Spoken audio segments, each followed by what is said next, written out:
Peace, family, and welcome back to Awaken Your Light, where we continue our journey through the divine science of Vedic Astrology, the sacred language of the cosmos. In our earlier episodes, we explored the Bhavas, the 12 houses, and learned how each one represents a different arena of our life. We also began our study of the Grahas, planetary intelligence that expresses divine energy through those houses.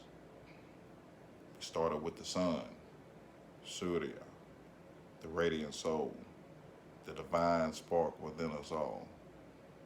Now we turn our focus to the moon, the gentle reflective light that reveals the landscape of the mind. But before we begin, remember, every birth chart is unique. As my guru, Monish Suri, would say, astrology is not a one-size-fits-all science. And I do concur, it's not. All Leos don't think the same, and all Pisces don't think alike. Each individual chart is like a cosmic Rubik's Cube, turning and shifting in infinite combinations, each one revealing a distinct pattern of destiny, different combinations for different destinies. So these teachings are foundational, but your personal chart may show variations based on aspects, dignities, doshas, nakshatras, and mahadashas, which are the karmic configurations that unfold over time. So it's important and imperative to always consult a qualified Vedic astrologer or Tantric practitioner for deeper guidance, analysis, and remedies. These interpretations we share here are general and meant to provide a foundation for your understanding and not a personal diagnosis. So to know the deeper karmic layers, remedies, and timings that are unique to you, it's always best to consult a qualified Vedic astrologer or Tantric practitioner, someone who specializes in this field. I recommend astral astrologer Monish Suri. He's my guru and spiritual guide. No analysis paralysis, no gimmicks. He can definitely put his money where his mouth is. I've seen his predictions come true. I've seen him provide solutions to problems and not just talk. He's a phenomenal and trustworthy teacher, guide, and healer.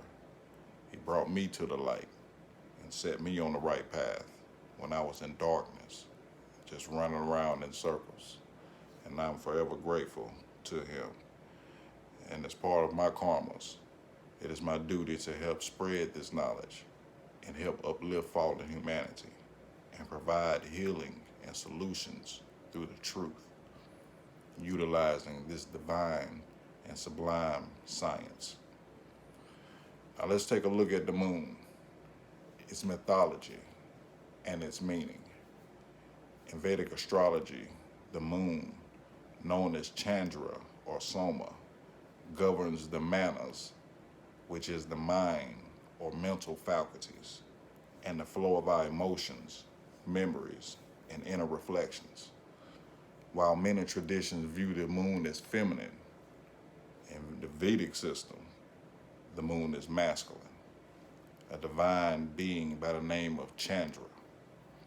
And according to the ancient story, Chandra was married to the 27 daughters of Daksha and Prajapati, known as the 27 Nakshatras, or lunar mansions that circle the heavens. But Chandra loved one wife above all others, and her name is Rohini, the star of charm, beauty, and creative inspiration. He spent more time with Rohini than he did with his other wives. And when his other wives grew jealous and complained to their father, Daksha cursed Chandra to fade away and lose his brilliance. But through deep penance and the grace of Lord Shiva, the curse was softened, Instead of dying completely, Chandra would just wax and wane each month, disappearing and returning, teaching humanity about the cycles of growth, decay, and renewal. And each night, he has to spend the night with one of each of his 27 wives.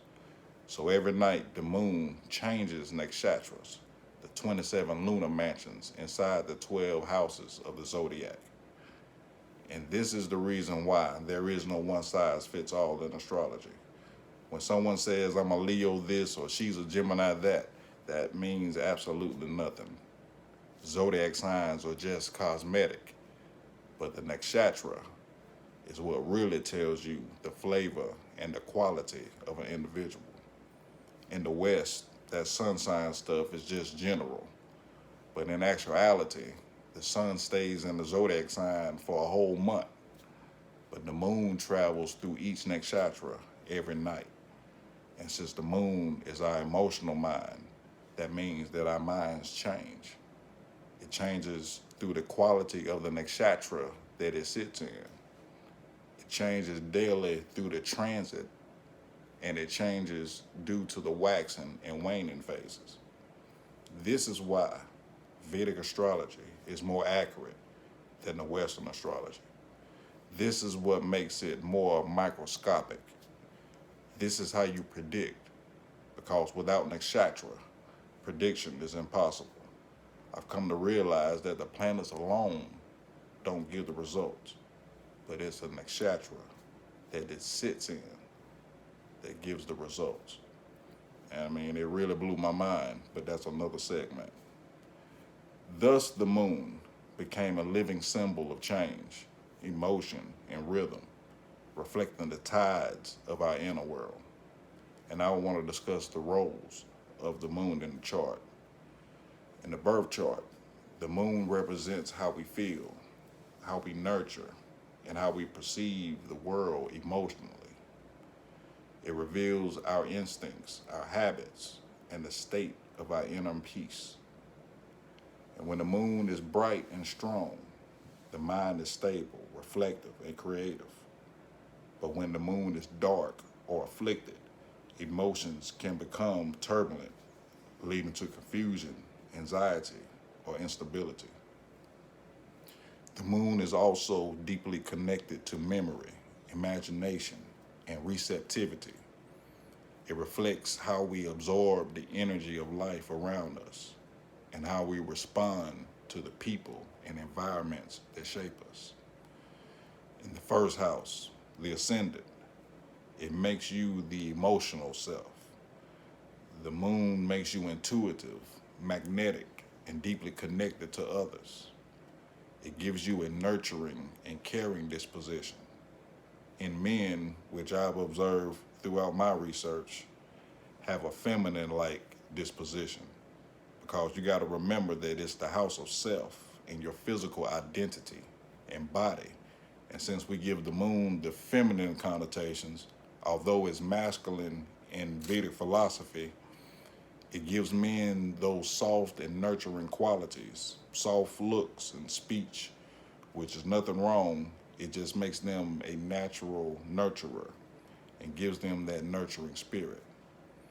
Women usually have a beautiful, soft face, especially if Venus is involved, whether it's an aspect or a conjunction.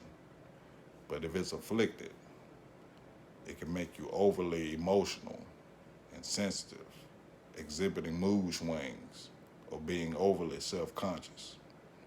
Simple remedies could be to drink fresh water upon waking up, or you can wear white or pastels on Mondays, or you could chant the mantra Om Som Somaya Namaha.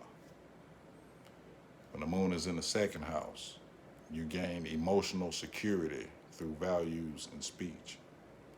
The moon gives you emotional intelligence. It makes you nurturing, affectionate, and family-oriented. But if it's afflicted, one may become possessive or emotionally attached to wealth, experiencing financial instability and emotional eating because your food habits can also be seen in the second house as well. And some simple remedies would be to keep milk, rice, or sweets at home, and speak gently and avoid reactive speech. Or you could donate food or water on Mondays. When the moon is in the third house, it gives you emotional courage and communication. It makes you artistic, imaginative, and expressive. It gives you creative communication and soft influence. But if it's afflicted, you can become restless, impatient, or scattered in thought. It also causes nervousness and inconsistency. And some simple remedies can be to take daily calming walks or slow breathing before conversations. You can also journal your thoughts to avoid becoming impulsive.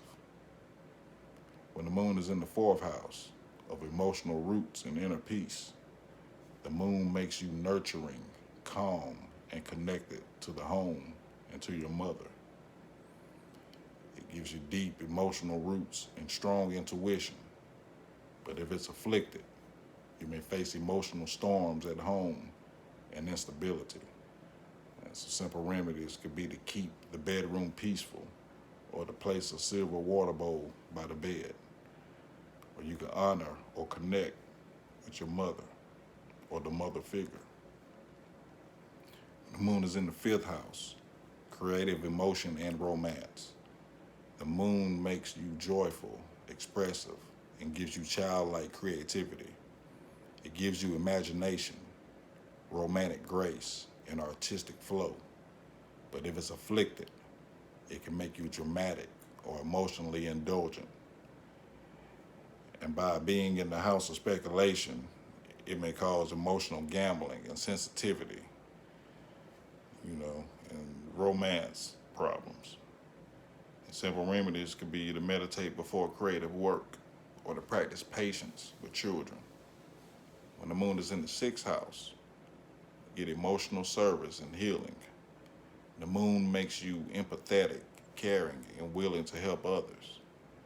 Compassion and service and healing, intuition. But if afflicted, it may cause worry, anxiety, or emotional exhaustion from overthinking. Also, digestive issues as well. And simple remedies would be to reduce salt on Mondays, or to drink calming herbal teas, or to do service by feeding animals, maybe a stray dog. The moon is in the seventh house, the emotional partnership and reflection. The moon makes you compassionate, emotionally available, and balanced. But if it's afflicted, it can cause dependency, projection, or fluctuating attachment, neediness, and insecurity in partnership. Simple remedies would be to practice soft listening, moon bathing with your partner, and avoid arguments on Mondays. In the eighth house of emotional transformation, the moon gives you psychic intuition and healing abilities. It makes you capable of deep emotional insight, giving you emotional depth. But if it's afflicted, it can cause fear and trauma responses, obsession, or emotional secrecy. But remedies would be to spend time near water, or meditate with a candle or in dim light, or you can keep a small silver item for protection. In the ninth house of emotional faith and higher learning, the moon makes you philosophical, inspired, and emotionally optimistic. It gives you spiritual intuition and devotion in faith. But if afflicted, it can cause emotional dogmatism or disillusionment, doubt, and restlessness. Remedies would be to read scripture before bed, or offer water facing the east on Mondays, or you can chant mantras while traveling. If your moon is in the 10th house, it gives you emotional ambition and public image. The moon makes you admired and emotionally expressive and nurturing in leadership. It gives you public intuition, But if it's afflicted, it can cause mood swings, affecting career or reputation, emotional decisions, and career instability. Simple remedies will be to keep water at the workspace, or to set a calm morning routine, or pause before reacting publicly. But if your moon is in the 11th house, it gives you an emotional connection to society. The moon makes you friendly, a humanitarian, and emotionally fulfilled through groups. It gives you popularity and social intuition. But the shadow part could be emotional detachment, envy, or fluctuating alliances. Or it can cause emotional attachment to friends. The remedies would be to share tea and water with a friend, or daily gratitude for community, or you can wear silver for stability. If your moon is in the 12th house, it gives emotional surrender and liberation. It makes you mystical, compassionate, and at peace with solitude. It can make you a mystic with dream insight and divine intuition. But if it's afflicted, it can cause escapism, hidden sorrow, or emotional confusion, causing isolation and nighttime anxiety. Simple remedies would be to keep soft night lighting, or to pray or meditate before sleep, or you could drink warm milk or chamomile. But in closing, the moon reminds us that emotions are the tides of the soul. They rise and fall, teaching us how to adapt, release, and renew. When we honor these cycles, instead of resisting them, we find inner peace, the calm ocean beneath the changing waves. The sun may give you light, but the moon teaches you how to feel that light within, because within you is the light that never fades. I'm your brother, man, Alan Bay. Peace and love.